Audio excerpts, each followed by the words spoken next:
Magandang araw po sa inyong lahat and welcome back sa Tito Manny TV. Kung kayo po ay bago sa aking channel, mag-subscribe na po kayo, like and share. And please, don't skip on the ads. Dahil dyan po tayo kumikita. Yung pong binabayad sa atin ng YouTube. Dahil kahit na anong sabihin ng mga kalaban na ako daw ay bayad o may maleta, wala pong katotohanan yun.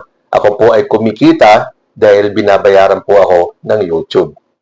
So, doon po sa mga bagong subscribers, welcome po sa Tito Manny TV. Okay, patuloy po ang impeachment trial ni Vice President Sara Duterte. At nauna na po nilang tinalakay yung grave threats ni Sara na alam naman natin lahat, tayong lahat na nakapanood. DDS ka man o pro-BBM ka or Lenny ka, Pinklawan, Dilawan or Pulahan, alam po natin na authentic yung video na yon. Hindi po yung splice, hindi po yung AI, yun po ay live nung binroadcast nila yan.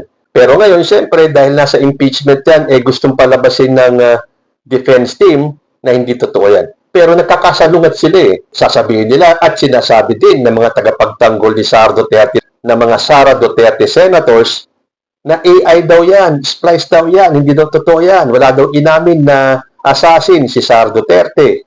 Pero narinig naman po natin sinabi niyang, huwag kayong mag-alala ma'am, pero meron na po akong nakausap na tao na pag pinatay ako, patayin si BBM, si Lisa Marcos, at si Martin Romualdez. No joke. No joke. So, hindi po nagbibiro si Sara Duterte noon. Pero siyempre, gustong palabasin ng kanyang defense team na wala naman daw inaamin si Sara Duterte na may nakausap siyang assassin. At kaya lang doon niya nasabi yon ay dahil may banta sa buhay niya. So ano ba ang pagkakaintindi ng abogado ni Sara Duterte dun sa mga salitang may nakausap na akong tao? Iba ba yung interpretasyon niya sa interpretasyon natin na may nakausap na si Sara Duterte? Okay, granted. Sinabi ng kanyang abogado na wala naman daw inamin si Sara Duterte na may nakausap siyang assassin. Pero bakit a few days after nung medyo kalmado na si Sara Duterte, hindi kasing init or kasing galit nung gabing siya ay nag-meltdown? Pakinggan nga po natin ang sinabi ni Sara Duterte. I already asked a person to take revenge against three individuals. So, my question now to the administration, is revenge from the grave a crime? So, but you already talked to a person. Yes. Do that. Oh, hindi ba? Kay Sara Duterte na galing mismo, unless sasabihin nyo na naman na AI ito. Inamin niya na talagang may nakausap na siyang tao So, ano ba yung kanyang nakausap na tao? Kung yung taong yun ay handang pumatay, ano tawag sa kanya?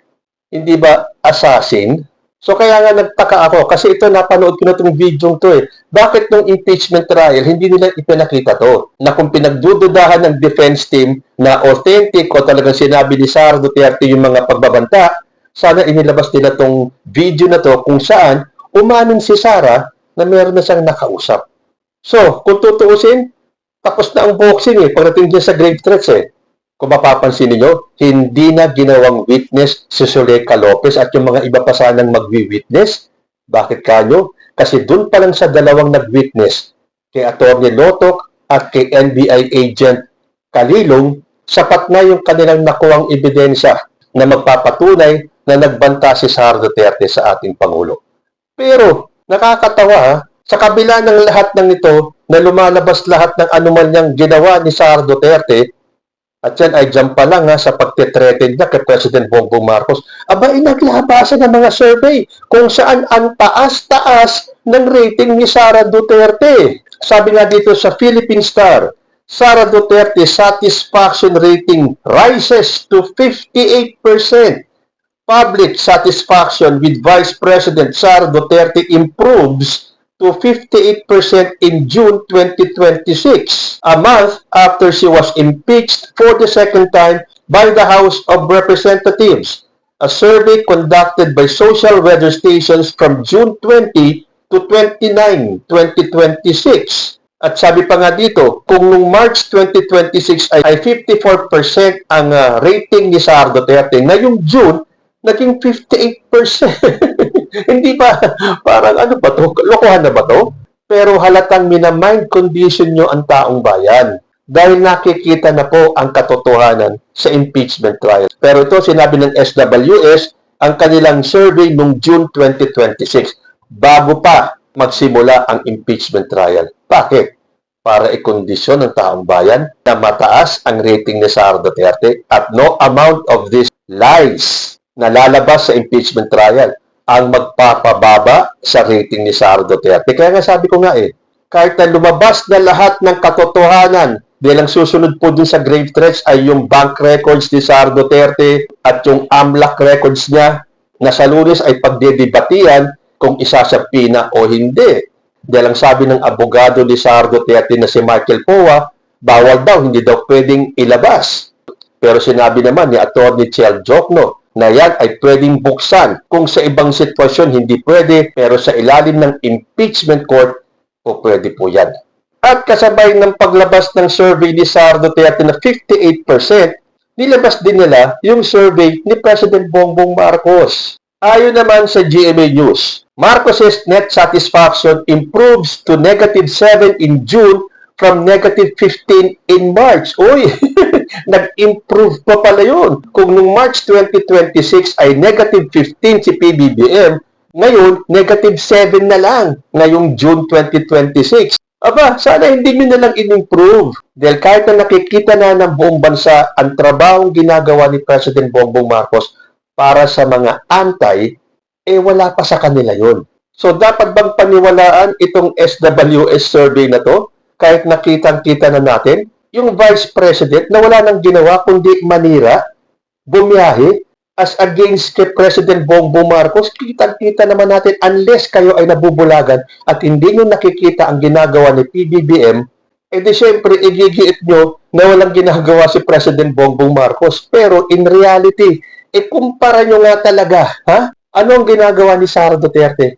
Primarily, ang siraan si President Bongbong Marcos at ang gobyerno nito. Si Bongbong Marcos ba? Narinig nyo ba na siraan si Sara Duterte?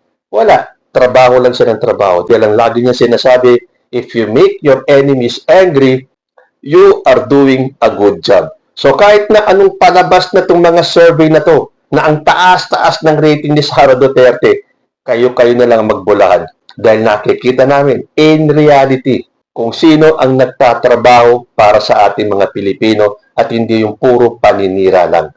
So, mind conditioning nga ba? Sabi po ng isang nag-comment sa atin, galing kay June Laguras, wala pong tigil ang pagpapakita ng mataas na survey ni Sara. Yan po ay tanda na mahina at humihina si Sara. Tama kayo, mind conditioning. Kasi yan na lang ang tanging nilang pansalag sa mga nabubuking sa impeachment na anomalya ni VP Sara. Ito po ang tunay na panukat. Kung totoo na mataas ang rating ni Sara, kung totoo na tumataas si Sara, bakit wala sumama sa kanila sa people power? Yan po ang tunay na para maalaman kung mataas nga si Sara. Sa totoo po ay bokya. May point itong si June. Panay ang rally ng mga Sara Duterte supporters. Panay ang kanilang people power na daw. Keso we are one. Keso wait for the big one. Pero hindi naman sila nagtatagumpay dahil kulang sila sa tao. So kung totoong mataas ang rating ni Sara na umaabot ng 58% na yan po ay majority na ng taong bayan, matagal na sanang napatumba at naalis sa pwesto si President Bongbong Marcos. So dapat ba natin paniwalaan yung mga survey na yan? At sa tingin ninyo, nagbanta ba talaga si Sara Duterte? Hanggang dito na lang po muna tayo hanggang sa susunod na mga issues. Maraming salamat po.